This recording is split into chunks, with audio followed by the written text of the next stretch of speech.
নমস্কার বন্ধুরা, এই সুন্দর লোভনীয় মিষ্টি খাবারটা যদি আপনি কাউকে বানিয়ে খাওয়ান, সে বুঝতেই পারবে না যে এটা আপনি ঘরে তৈরি করেছেন না বাইরের থেকে কিনে এনে খাইয়েছেন।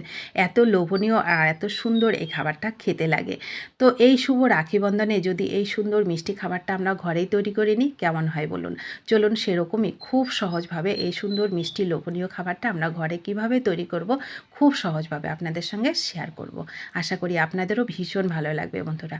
তো দেখুন, এটা তৈরি করতে আমি প্রথমে একটা ছাঁকনি নিয়ে নিলাম। আমি সমস্ত উপকরণ ছেঁকে তারপরে করব।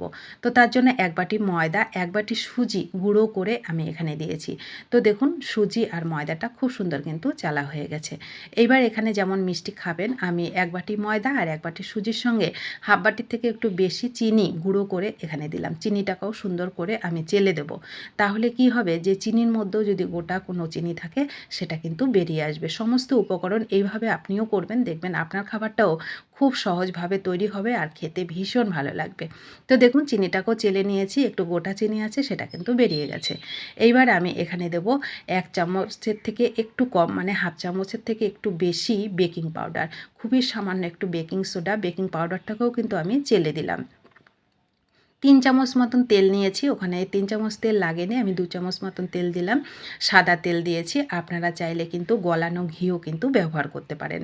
তো অবশ্যই গলানো ঘি ব্যবহার করবেন, তাহলে এই ময়ামটা দিতে খুব সুন্দর হবে। একটু সময় নিয়ে ভালো করে এই সুন্দরভাবে ময়ামটা অবশ্যই দেবেন, তাহলে খাবারটা খুব সুন্দর তৈরি হবে। তো দেখুন, আমি খুব একটু সময় নিয়ে 2 থেকে 3 মিনিট ধরে এটাকে সুন্দর করে ময়ামটাকে দিয়ে নিয়েছি। ময়ামটা আবারও বলছি ভালো করে দেবেন।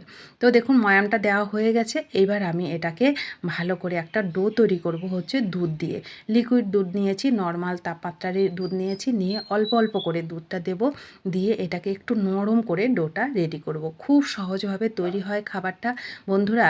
এটা খেতে এতটাই মজার হয়, আপনি রেখে সংরক্ষণ করেও কিন্তু এই খাবারটা খেতে পারবেন। তো দেখুন, অল্প অল্প করে দুধটাকে দিয়ে ভালো করে আমি একদম নরম করে ডোটাকে রেডি করে নিয়েছি। এইবার হচ্ছে ডোটাকে আমি আর পরে আর মাখাবো না, যার জন্য ভালো করে ডোটাকে মেখে আমি এই দেখুন সুন্দর করে এটাকে 15 থেকে 20 মিনিটের জন্য সেট হতে রেখে দেবো।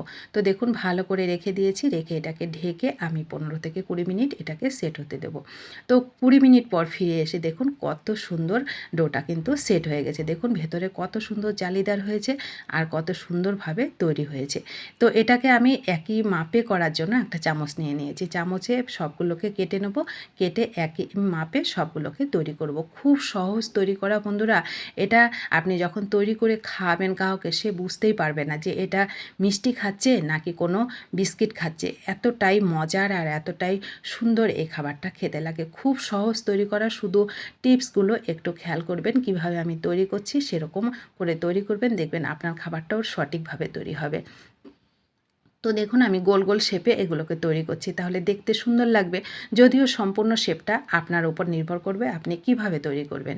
তো দেখুন, আমি সুন্দর করে গোল গোল করে সবগুলোকে একই মাপে চামচ দিয়ে কেটে কেটে এগুলোকে তৈরি করে নিচ্ছি। তো এই পর্যন্ত আপনারা যেসব বন্ধুরা আমার ভিডিওটা দেখছেন আর আপনাদের মূল্যবান লাইকটা যদি আমাকে না দিয়ে থাকেন, অবশ্যই একটা লাইক করে দেবেন আর ফুল ভিডিওটা একটু দেখে নেবেন, দেখবেন অনেক মজা পাবেন। আর আপনাদের একটা লাইক আমার পরবর্তী রেসিপি তৈরি করতে অনেকটা উৎসাহিত করে, নতুন পথে চলতে অনেকটা আনন্দ দেবে এবং পথ চলতে সাহায্য করবে।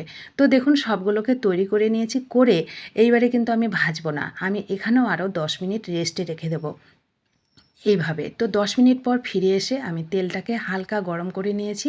তারপরে আমি এই যে এগুলোকে ভেজে নেব। গ্যাসের ফ্লেমটাকে একদম মিডিয়াম টু লোতে করে রেখে একটু সময় নিয়ে এগুলোকে ভাজবো। তেলের মধ্যে কিন্তু হাই হিটে তেল গরম করে এগুলোকে দেবেন না।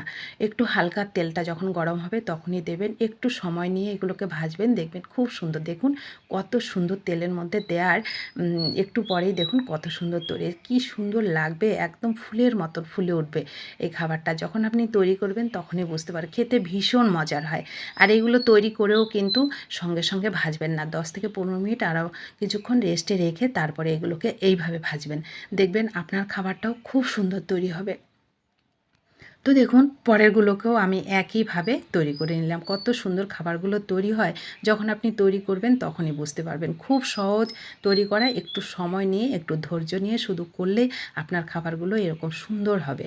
তো দেখুন পরেরগুলো একইভাবে আমি ভেজে নিলাম। দেখুন কত সুন্দর ফুলের মতন খাবারগুলো তৈরি হয়েছে। এতটা নরম সফট হয়, খেতে ভীষণ মজার হয়। আর এই খাবারগুলো বাচ্চাদের যদি তৈরি করে দেওয়া হয়, ওরা কিন্তু ভীষণ মজা করে খাবে। আর আমরা বড়রা তো পছন্দ করবই। এতটা মজাদার এই খাবারটা খেতে। দেখতে যেমন লোভনীয়, খেতে তেমনই মজার। তো এই শুভ রাখি বন্ধনে বলব, একবার এই খাবারটা তৈরি করে খাইয়ে দেখুন। দেখবেন অনেক প্রশংসা পাবেন, আর যে খাবে সে ভীষণ প্রশংসা করবে। এতটাই মজার এই খাবারটা খেতে, মুখে দিলেই মিলিয়ে যায়। একেবারে ফুরফুরে খাস্তা এই খাবারটা খেতে। তো কেমন লাগলো আপনাদের কাছে? অবশ্যই কমেন্ট করে জানাবেন। ভালো লাগলে বাড়িতে অবশ্যই একবার তৈরি করে খাবেন এবং আপনাদের প্রিয়জনদের কাছে শেয়ার করতে কিন্তু ভুলবেন না। আর নতুন বন্ধু হলে চ্যানেলটা সাবস্ক্রাইব করে প্লিজ আমার পাশে থাকবেন। যারা পাশে আছেন তাদেরকে আমার অসংখ্য অসংখ্য ধন্যবাদ ও ভালোবাসা।